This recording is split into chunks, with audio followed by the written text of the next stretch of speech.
इस वीडियो को देखने के बाद आपको वेब3 मार्केटिंग क्या होती है, ब्लॉकचेन क्या है, ये इथीरियम क्या बला है, डिजिटल आर्ट किसे कहते हैं, एनएफटी क्या नया चीज़ पैदा हुआ है भाई, ये इन सब चीज़ों से रिलेटेड कोई डाउट नहीं बचेगा। मतलब ये वीडियो एक फुल फ्लेज वीडियो होने वाली है एनएफटी और ब्लॉकचेन टेक्नोलॉजी से रिलेटेड जितनी भी क्वेरीज हैं उन सब चीज़ों से। और इसके बाद मैं इस वीडियो में आपको कुछ फ्री रिसोर्सेज भी मिलेंगे, जैसे कि पहला तो एक ई बुक मिलेगा जिसमें कि आपको जानने को मिलेगा क्रिप्टो के बारे में, ब्लॉकचेन के बारे में, बिटकॉइन क्या है, इथीरियम क्या होती है, आखिर ये डिसेंट्रलाइजेशन सिस्टम क्या होता है, एनएफटीज क्या है, वेब3 मार्केटिंग क्या है, जितनी भी चीज़ें डाउट हो सकती हैं, वर्चुअल लैंड्स क्या होते हैं, वो सारी चीज़ें आपको इस गाइड में क्लियर हो जाएंगी। उसके बाद मैं इस वीडियो में आपको कोर्सेज भी दूंगा जो कि बिल्कुल एनएफटी फोकस्ड रहेंगे। देखने के बाद आप ऐसा नहीं कह सकते कि आपको एनएफटी कभी समझ नहीं आया। आपको ये तो पता ही होगा कि सलमान खान ने, अमिताभ बच्चन ने और शाहरुख खान ने सब ने अपनी एनएफटीज कलेक्शन लॉन्च कर दी है। भैया लॉन्च तो कर दिए, लेकिन वो लॉन्च क्यों कर रहे हैं? इससे वो कैसे कमाएंगे पैसा?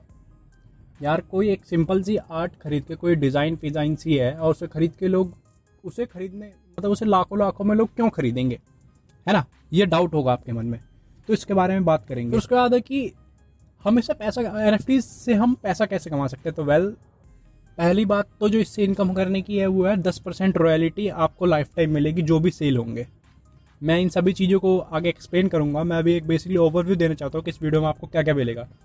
उसके बाद आपको सेकंड चीज़ से जो इनकम हो सकती है वो है ऑक्शंस। यहाँ पे बोली लगती है, जैसे आपको अगर इंटरेस्ट के बारे में पता होगा, कमेटीज़ के बारे, सोसाइटीज़ के बारे में पता होगा, तो आपको पता होगा कि ऑक्शंस किसे कहते हैं। ऑक्शंस यानी बोली लगाना, जैसे 1,01,000, 1,02,000, 1,03,000 डन।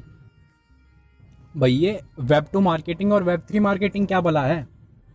ये शाहरुख खान और डिजिटल प्रतीक जैसे लोग या फिर अमिताभ बच्चन, सलमान खान जैसे लोग अपनी एनएफटीज बनाकर उसे अपनी एनएफटी स्टोर पे लिस्ट करके क्यों बेच रहे हैं भाई?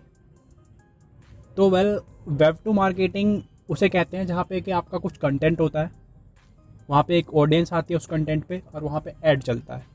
ये सिंपल सा कंटेंट मार्केटिंग का जो फंडा होता है उसे वेब2 मार्केटिंग कहते हैं। जैसे कि जो भी चीज़ें डिजिटल मार्केटिंग देख रहे हो, content marketing, Instagram marketing, TikTok marketing, ये जो भी है सारे वेब2 की मार्केटिंग है। तो अब ये वेब3 मार्केटिंग क्या होती है? तो वेब3 मार्केटिंग में क्या होता है कि आपका एक एनएफटी होता है। एनएफटी मतलब एक आपका डिजिटल आर्ट होता है जिसे कि आप ओन करते हो, और आपके पास ऑडियंस होती है। ऑडियंस जो कि कम्युनिटी के रूप में होती है, जैसे कि शाहरुख खान की फ़ैन फॉलोइंग है तो उसकी वो कम्युनिटी है, उस तरीके से होती है। और फिर जहाँ पे कि वो अपनी जो एनएफटीज है वो बाय और सेल करते हैं, जहाँ से कि उन्हें इनकम होती है। इन सभी चीज़ों के बारे में डिटेल में जान रहे होंगे। एक थॉट है, either be the first mover और फास्ट मूवर। सो अगर आप अभी एनएफटीज, ब्लॉकचेन या फिर इथेरियम या फिर डिजिटल आर्ट्स या फिर किसी भी चीज़ से रिलेटेड ऐसी चीज़ें, वेब3 मार्केटिंग के बारे में चीज़ें जान रहे होगे, तो आप फर्स्ट मूवर की कैटेगरी में आओगे। आज से 4 साल पहले 2017 में एक बिटकॉइन की वैल्यू 70,000 रुपये थी, और आज उस सेम बिटकॉइन की वैल्यू 45 लाख रुपये है, बल्कि उससे भी ज़्यादा ही हो गई होगी अब। तो ये है फर्स्ट मूवर एडवांटेज। अगर लोगों जिनके पास बिटकॉइन तब था, अगर उन लोगों ने सेल नहीं करा होता तो आज वो करोड़पति होते। इंडिया में भी कई लोग ऐसे हैं जिनको लगा कि भाई इसका तो कोई स्कोप ही नहीं है, और उन्होंने इस चीज़ को नज़रअंदाज करा, क्रिप्टो की पावर को, और उसे नेगलेक्ट कर दिया, और आज सोचो उनका कितना लॉस हो रहा है। तो इसलिए अगर आप इस टाइम अगर वेब3 मार्केटिंग के बारे में जान रहे होगे, एनएफटीज के बारे में सीख रहे होगे या फिर क्रिप्टोज के बारे में जान रहे होगे, तो आप फर्स्ट मूवर की कैटेगरी में आओगे। और दुनिया गवाह है, इतिहास गवाह है कि सबसे ज़्यादा पैसा फर्स्ट मूवर लोग कमाते हैं या फिर फास्ट मूवर लोग कमाते हैं। तो फास्ट मूवर तो आपके बाद के लोग होंगे, आप अभी फर्स्ट मूवर हो। So take first mover advantage. इस वीडियो को कंप्लीट देखना, आपको एनएफटीज के बारे में तो एक भी डाउट नहीं बचेगा, एटलीस्ट नहीं। अब ये एनएफटी होती क्या है, किन के लिए है, ये आपके दिमाग में क्वेश्चन आ रहा होगा। तो जैसे कि क्रिप्टो ट्रेडिंग उनके लिए बहुत ज़्यादा प्रॉफिटेबल हो जाता है जो कि ट्रेडिंग जानते हैं, जो कि इंट्राडे ट्रेडर्स हैं या फिर फ्यूचर ट्रेडर्स हैं, जो भी ट्रेडर्स हैं उनके लिए क्रिप्टो ट्रेडिंग करना बहुत आसान हो जाती है और प्रॉफिटेबल भी हो जाती है। सेम उसी तरह जिनके पास आर्टिस्टिक स्किल है ना, जैसे कि एनिमेशन अच्छा करना जानते हैं, उनके पास ग्राफिक्स अच्छे डिज़ाइन कर लेते हैं, वो वीडियो बहुत अच्छे एडिट कर लेते हैं, ठीक है, तो उनके लिए चीज़ की बेस्ट अपॉर्चुनिटी है। बेस्ट और कहें तो इससे आउटस्टैंडिंग अपॉर्चुनिटी हो ही नहीं सकती। तो जो मतलब कि आर्टिस्टिक स्किल रखते हैं तो उनके लिए तो एनएफटी का जानना मस्ट है। जैसे अगर 6-7 साल पहले लोगों ने बिटकॉइन या क्रिप्टो के बारे में जाना होता तो आज जो मिलियनियर होते, उसी तरह सेम अगर आप एक आर्टिस्ट हो और एनएफटी के बारे में नहीं जानते ना, तो आप वही गलती कर रहे होगे जो बहुत से लोगों ने 2017 में अपने क्रिप्टोज को बेच के करा था, इंडियन लोगों ने। So watch this video patiently. Video लंबी हो सकती है लेकिन सारी चीज़ें बताई जाएंगी। कहने को मैं इस वीडियो को 4 मिनट में निपटा देता, 4 मिनट में आपको सारी चीज़ें बता देता। एनएफटी का मतलब होता है non fungible token. Digital art होती है जिसमें कि ये सारी चीज़ें आती हैं, एनिमेशन आता है, आप एक ई बुक लिखते हो, ये लिखते हो, वो लिखते हो, आपको सब चीज़ें समझ में आ जाती है। लेकिन वैसे समझ नहीं आती, नहीं तो आप इतनी वीडियोस देख ही नहीं रहे होते एनएफटीज़ के ऊपर। सो अब आगे बढ़ते हैं। एनएफटीज़ की सबसे बेस्ट पार्ट पता है क्या है? कि यहाँ पे ऑक्शंस लगते हैं। जैसे कि मैं आपको ऑक्शंस के बारे में बिल्कुल डिटेल में बताना चाहता हूँ, जिससे मैं नहीं चाहता कि आपको एक भी डाउट बचे। तो मैंने एक स्टोरी क्रिएट करी है, थ्योरेटिकल स्टोरी है, सो मान लो आप इसे। तो अब मैं आपको स्टोरी को सुनाना शुरू करता हूँ। जैसे एक रोल्स रॉयस घोस्ट है, अब उसकी वैल्यू 10 करोड़ रुपए है। अब कोई कहता है कि मुझे अपनी ये रोल्स रॉयस घोस्ट ना सेल करनी है। अब ऑनर ने 15-20 लोगों को अपने आसपास बिठा रखा है, और वो लोग जो हैं, ये वो लोग हैं जो कि रोल्स रॉयस खरीदना चाहते हैं, जेन्युइनली रियल रोल्स रॉयस में इंटरेस्ट रखते हैं, ये वो लोग हैं। ठीक है। अब ऑक्शन क्या होता है कि ये एक ऐसा प्रोसेस होता है जहां पर लोग किसी चीज को ऑन करने के लिए अपने बजट के हिसाब से बोली लगाते हैं। मीन्स राम कहता है मैं इस गाड़ी को 3.5 करोड़ में खरीदना चाहता हूँ। जो रोल्स रॉयस घोस्ट वो बेच रहा था, उसको कहता है मैं 3.5 करोड़ में खरीदना चाहता हूँ। जैसे ऑक्शन लगने से पहले एक हमारे पास ये होता है कि हम सरकारी बोली रखते हैं। सरकारी बोली मतलब जैसे कि रोल्स रॉयस घोस्ट जो 10 करोड़ की वैल्यूएशन की है, लेकिन अभी उसे सेल करना है उसके ऑनर को अर्जेंटली। तो कहता है कि इसकी सरकारी बोली 2 करोड़ रुपए, मतलब कि 2 करोड़ से नीचे तो अगर कोई बोली लगाएगा तो मैं उसे नहीं बेचूंगा, मुझे बेचनी नहीं है 2 करोड़ के नीचे। तो उन्हें 2 करोड़ रख दी सरकारी बोली। तो वहाँ पे 15-20 जो लोग बैठे हैं उसमें से एक राम है, वो खड़ा होता है, कहता है मैं इस गाड़ी के 3.5 करोड़ दूंगा और मैं इस गाड़ी को खरीदने के लिए तैयार हूँ। तभी पीछे से राधा खड़ी होती है और कहती है गाड़ी की मैं 4 करोड़ रुपए दूंगी। फिर राम कहता है मैं इस गाड़ी के 4 करोड़ 20 लाख दूंगा। अभी एक नया बंदा खड़ा हो जाता है भाई इन लोगों के बीच में, जिसका नाम है हर्ष। वो कहता है मैं 4 करोड़ 30 लाख दूंगा। तभी भैया योगी आदित्यनाथ जी आ जाते हैं। भाई बड़े बिजनेसमैन आदमी है भाई, आते हैं और कहते हैं मैं इस गाड़ी को 6 करोड़ दूंगा। अब वहां पे जो 15-20 आदमी बैठे होते हैं ना, उनकी औकात कहे या फिर बजट के बाहर है 6 करोड़। अब हो गई डील फाइनल, अब गाड़ी हो गई योगी आदित्यनाथ की। ठीक है। तो यहां से क्या सीखने को मिला? 2 करोड़ की गाड़ी की ऑक्शन लगते लगते लगते 6 करोड़ पहुंच गई। यही पावर है ऑक्शन की। आप किसी चीज को सेल करना चाहते थे 2 करोड़ में, लेकिन पहुंच गई 6 करोड़ पे। आपका कितना प्रॉफिट हुआ? टोटल 4 करोड़ का। तो पहला प्रॉफिट जो है मतलब कि एनएफटी का वो यही है, ऑक्शन लगते हैं यहाँ पे। और दूसरा जो सबसे बड़ी बेनिफिट है एनएफटीज की वो है कि यहाँ पे आपको पैसिव इनकम होती है। पैसिव इनकम मतलब कि जितनी बार भी चीजें सेल होती रहेंगी ना, उस पर 10% कमीशन आपको मिलता रहेगा। मान लो कि कोई चीज है जो कि 70 करोड़ में सेल हुई है, उसका 10% कितना हो जाता है? 7 करोड़। तो 7 करोड़ रुपए आपको मिल जाएंगे। सिर्फ आपको पहले कभी ऑन करते थे सिर्फ इसलिए। अब फिर वही 70 करोड़ की गाड़ी अगर कोई 140 करोड़ बेचता है तो आपको फिर 14 करोड़ मिल जाएंगे। ये बात होती है पैसिव इनकम की, जो यहाँ पे 10% पर सेल मिलता है। मैं अभी स्टोरी को कंटिन्यू करना चाहता हूँ और थोड़ा एक्सप्लेन में समझाना चाहता हूँ जिससे कि आपको समझ में आए। अब योगी ने कहा 6 करोड़ की गाड़ी है, अब उसने खरीद लिया। अब योगी ने इस गाड़ी को मोदी को बेचा। मोदी 8 करोड़ का बेच दिया उसने मोदी को। अब भैया 8 करोड़ का 10% कितना होता है? 80 लाख। अब ये 80 लाख आपकी पैसिव इनकम, जो रोल्स रॉयस घोस्ट को पहले ऑन करता था ना, जिसने बोली लगवाई थी बेचने के लिए, 80 लाख सीधे उसको जाएंगे। बेशक से कोई भी बेच रहा हो खरीद रहा हो, लेकिन वो 10% इनकम उसको जाती रहेगी हमेशा। अब मोदी टाटा को बेचता है, वो 17 करोड़ में बेच देता है। 17 करोड़ का 10% कितना हुआ? 1 करोड़ 70 लाख। ये भी आपको मिलेगा क्योंकि आप उस एनएफटी को कभी ऑन करते थे, इसलिए सिर्फ ये है यहाँ पे पैसिव इनकम। सेम उसी तरीके से अगर टाटा किसी को बेचता है ना, तो उसका भी आपको 10% मिलेगा। तो इस तरीके से कितनी भी बार बिके चीजें, आपको 10% रॉयल्टी हर वक्त मिलेगी। तो जो एनएफटी के दो सबसे खास बात है वो यही होता है, पहले तो ऑक्शन, दूसरी 10% रॉयल्टी। अब हम थोड़ा अपनी बेनिफिट को कैलकुलेट कर लेते हैं। अब बेनिफिट को कैलकुलेट करने के लिए अब देखते हैं हम कि 2 करोड़ की चीज थी, हमने 2 करोड़ में उस चीज को बेचना चाहा था। अब 2 करोड़ की चीज बिकी 6 करोड़ में, और 6 करोड़ से 8 करोड़, 8 करोड़ से 17 करोड़। अब हमारा टोटल प्रॉफिट हुआ 4 करोड़ रुपए। और रॉयल्टी कितनी मिली? जब पहली बार बेची, मतलब टोटल रॉयल्टी हमें मिली 6 करोड़ से 8 करोड़ गया, तो 8 करोड़ का कितनी रॉयल्टी होगी? 80 लाख रुपए। अब फिर वो गाड़ी 17 करोड़ में बिकी, तो उसका 10% कितना हो गया? 1 करोड़ 70 लाख रुपए। तो टोटल आपकी जो रॉयल्टी इनकम थी 10% के हिसाब से, वो होगी 2.5 करोड़। मतलब आपको सिर्फ 6.5 करोड़ रुपए प्रॉफिट हो गए इस गाड़ी को बेचने पे। तो अब ये तो मैंने एक स्टोरी लिखी थी जिसमें मुझे बहुत ज़्यादा एफर्ट लगा है। सो अगर ये चीज़ समझ में आई, ऑप्शन और रॉयल्टी जो 10% मिलता है वो क्या होता है, तो यार इस चैनल को सब्सक्राइब कर लो और इस वीडियो को भी लाइक कर दो इमीडिएटली। अब हम आगे बढ़ते हैं।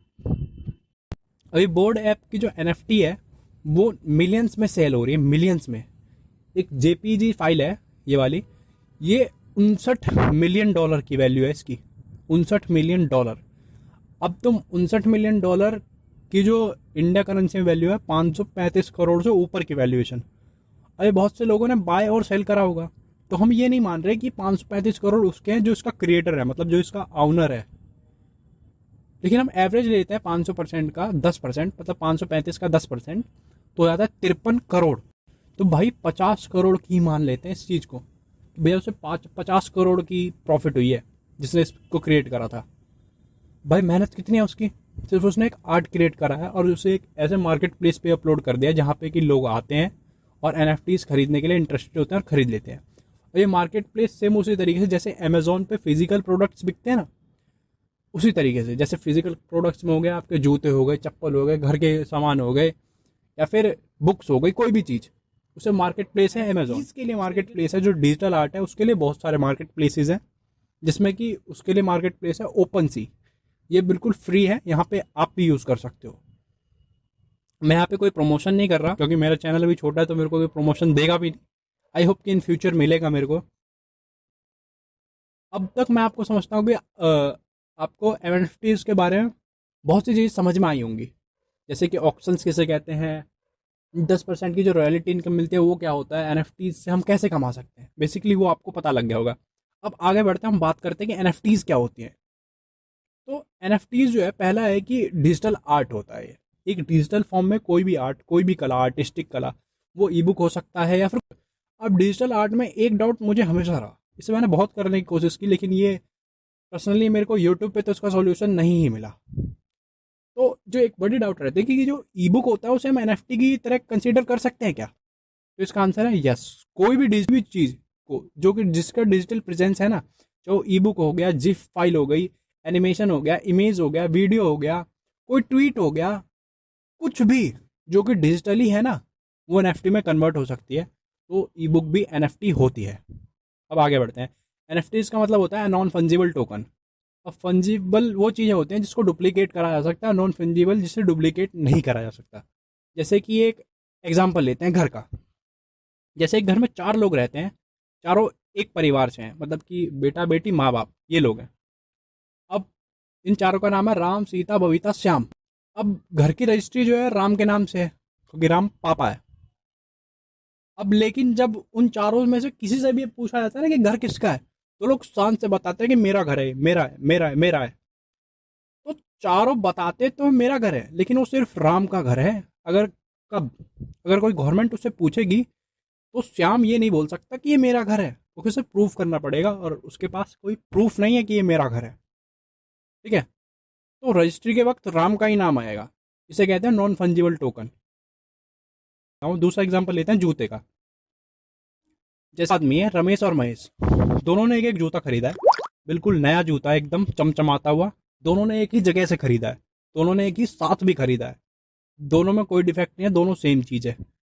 अब रमेश महेश से कहता है कि यार तू मुझे अपना जूता दे दे और तू मेरा जूता ले ले, और महेश दे भी देता है। ये बात हो गई फंजिबिलिटी की, मतलब इसे रिप्लेस कर लिया और आदान प्रदान कर लिया, डुप्लीकेट कर लिया, ये बात हो गई। अब नॉन फंजिबल क्या होता है? सेम इसी तरह देखो कि आपके पास सेम शूज़ है अब भी दोनों के पास, लेकिन अब एक पे क्या करा है कि रमेश ने साइन करवा लिया है क्रिस्टियानो रोनाल्डो से। ठीक है, अब रमेश ने अब तो साइन करवा लिया क्रिस्टियानो रोनाल्डो पे, तो अब महेश कहता है कि मेरे को तू अपना जूता दे दे, तू मेरा जूता ले ले। तो अब रमेश कहता है नहीं जी नहीं, मैं बिल्कुल नहीं दूंगा अपने जूते, तो अपने जूते अपने पास रख, ठीक है, क्योंकि इस पे CR7 का साइन है, मतलब क्रिस्टियानो रोनाल्डो का साइन है। तो मैं तुझे चीज़ें कैसे दे दूँ? अब दोनों चीज़ें बराबर नहीं रही तो इसे नॉन फंजिबल टोकन कहते हैं। जैसे 2000 गुलाबी के पत्ती पे लिखा होता है ना कि मैं ग्राहक को 2000 रुपये अदा करने का वचन देता हूँ, सेम उसी तरीके NFT टोकन्स के ऊपर भी एक कोड के रूप में होते हैं। मतलब NFT टोकन्स भी ना एक कोड के रूप में होते हैं, जैसे जिसे कि क्रिप्टोग्राफी कहते हैं। क्रिप्टोग्राफी एक लिखने का तरीका है, जैसे कि राइटिंग एक तरीका है, इस तरीके से क्रिप्टोग्राफी एक लिखने का तरीका है। क्या होता है क्रिप्टोग्राफी की, जैसे उस पर लिखा था ना नोट पे कि मैं ग्राहक को 2000 रुपये अदा करने का वचन देता हूँ, इस तरीके से क्रिप्टोग्राफी पे लिखा होता है कि ये इसको ऑन करता है।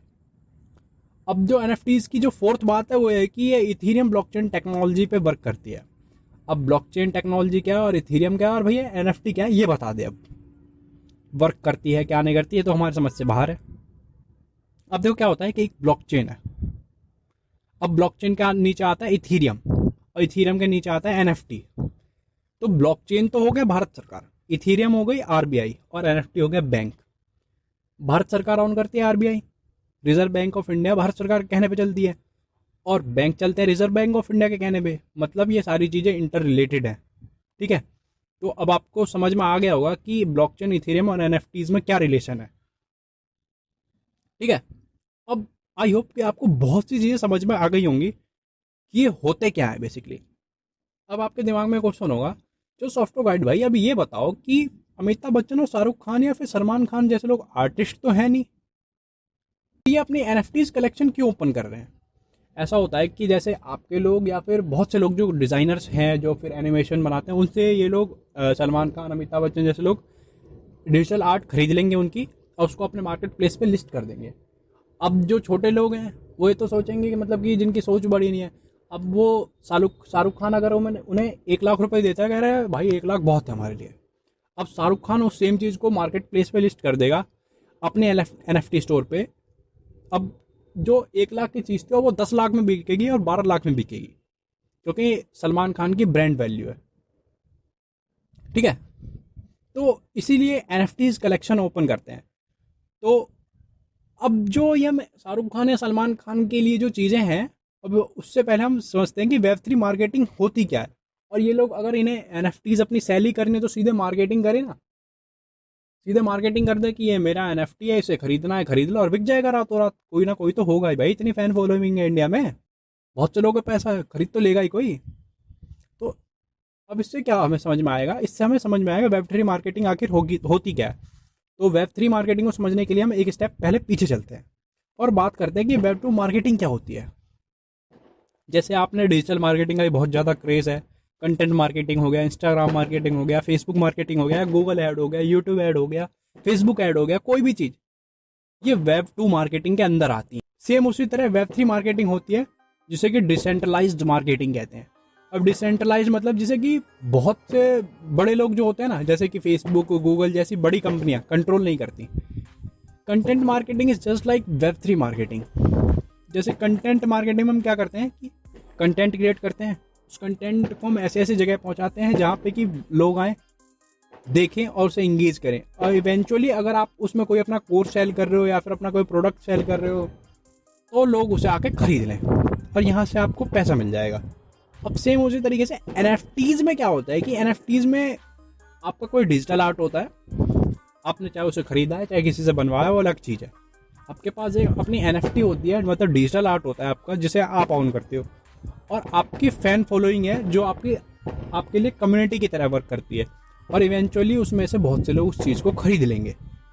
फैन, अब आप कहोगे कि भाई सॉफ्टवेयर गाइड भाई फैन फॉलोइंग होने से क्या हो गया, कोई आदमी बेवकूफ़ थोड़ी है कि इतनी महंगी चीज़ें NFTs जैसी चीज़ें खरीद लेगा। अब मोनालिसा की पेंटिंग कॉस्ट आज $862 मिलियन है, और इंडिया की करेंसी के हिसाब से होते हैं 6688 करोड़। अब 1962 में जो सेम पेंटिंग कॉस्ट थी वो थी $100 मिलियन, मतलब कि आज के 777 करोड़ रुपए। और अगर आपके पास बैंक में 1000 करोड़ रुपए होते अगर 1962 में, और आपको पता होता कि 2022 में इसकी सेम चीज़ की वैल्यू 6688 करोड़ होगी, तो आप उसे खरीदते या नहीं? भाई मैं तो बिल्कुल खरीदता यार, जब मेरे को पता है कि भैया 777 करोड़ की चीज़ 6,688 करोड़ की होगी, भाई मैं तो एकदम से कूद के खरीदता अगर मेरे पास पैसा होता तो। ठीक है, इससे ज़्यादा क्लियर नहीं हुआ होगा। मैं आपको अगला एग्जाम्पल देता हूँ। आप कह रहे होगे कि इतनी घटिया पेंटिंग, ये मोनालिसा की पेंटिंग है, मोनालिसा की पेंटिंग है, अगर ये 100 रुपये में बिक रही है ना आज दुकान पे, तो मैं इसे ना खरीदूँ यार, इसकी कलरिंग देख रहा है कैसी है। लेकिन भाई जिस चीज़ की वैल्यू होती है वो होती है। आपके 100 रुपये में खरीदने या ना खरीदने से उस 6,688 करोड़ की पेंटिंग कोई फ़र्क नहीं पड़ता, है ना। चल भाई सॉफ्टवेयर गाइड भाई, तू ये बता कि ये इतनी एक्सपेंसिव पेंटिंग खरीदता कौन है और खरीदता ही क्यों है भाई, बेवकूफ़ है क्या वो। तो इसको बताता हूँ मैं थोड़ा सा। तो पहली बात कि मोनालिसा की जो ओरिजिनल पेंटिंग है ना, अगर आपके दुकान में लगी होगी तो आपकी दुकान चलेगी, लोग ज़्यादा आएंगे, ब्रांड वैल्यू ज़्यादा होगी आपकी मार्केट में, होगी या नहीं होगी। अब आने वाले 5 सालों में लोग जैसे अभी फिजिकल वर्ल्ड में प्लॉट्स खरीदते हैं, अपना मॉल्स बनाते हैं, अपने रेस्टोरेंट्स खोलते हैं, अपने जिम्स खोलते हैं, शॉपिंग कॉम्प्लेक्स खोलते हैं, मैकडोनल्ड्स खोलते हैं, MBA चाय वाला के आउटलेट्स खोलते हैं, कोई भी चीज़ खोलते हैं, सेम उसी तरह आने वाले 5 सालों में ना वर्चुअल वर्ल्ड में लोग अपनी ज़मीन खरीद रहे होंगे और वहीं पे लोग अपनी प्रॉपर्टी बना रहे होंगे, जिसमें कि दुकान होगा, शॉपिंग कॉम्प्लेक्स होगा, मॉल होगा, जिम होगा, जो भी चीज़ें आप सोच सकते हो सब होगा। बल्कि आज भी कई गेम्स हैं वर्चुअल वर्ल्ड में जो कि अपना लैंड खरीद के उस पर बना रखे हैं। और इंडिया में बहुत से लोग ऐसे हैं जो कि डिजिटल लैंड में अभी इन्वेस्ट कर रहे हैं, और उन लोगों ने $100 मतलब 7-7 हज़ार रुपये ज़मीन खरीदी है, उसको 10-10 हज़ार डॉलर, 12-12 हज़ार डॉलर, मतलब कि 8 लाख, 9 लाख, 10 लाख रुपए में बेचा है 7,000 रुपये की चीज़ को। और डिजिटल लैंड की बात कर रहा हूँ मैं। जैसे फिजिकल वर्ल्ड में लैंड लिमिटेड है ना, ऐसे डिजिटल वर्ल्ड में लैंड लिमिटेड है, तो इनकी वैल्यू है। लोग अभी से बेच रहे हैं, अभी से खरीद रहे हैं। सपोज करो आज आपकी अपना जिम है जो कि आप खोलोगे वर्चुअल वर्ल्ड में, ठीक है, जिम खोलोगे या मॉल खोलोगे, जो भी हो, अपना वर्चुअल वर्ल्ड में एक खोलोगे। जस्ट मान लो कि इस बोर्ड ऐप की NFT की कीमत आज $1 मिलियन में है, आप उसे अपने जिम में लगा देते हो, तो आज के टाइम के सारे लोग ना आपकी जिम में आ रहे होंगे। आप फिजिकली सोचो थोड़ा कि अगर आपकी कोई जिम है, आपने उसमें $1 मिलियन की कोई चीज़ लगा रखी है, तो आप उस पर ब्रांड प्रेजेंस होगा कि नहीं, लोग उसकी तरफ अट्रैक्ट होंगे कि नहीं, लोग आपके इधर आएंगे कि नहीं आपके जिम में जिम करने, ये बताओ। तो अब जो आएंगे लोग, तो आप अगर उनसे 500 रुपये की जिम मेंबरशिप चार्ज करो तो आप बेवकूफ़ हो। अब आप कितने की मेंबरशिप चार्ज करोगे? 5,000 रुपये की। मतलब आपकी पेंटिंग लगाने से कितनी वैल्यू बढ़ गई? सीधे 10 गुना ज़्यादा आपका प्रॉफिट होने लग गया, क्योंकि आपके जिम में जो है ना सारे अमीर लोग ही आ रहे हैं। भाई 5,000 रुपये की मेंबरशिप देने वाले गरीब थोड़ी होंगे, अमीर ही होंगे।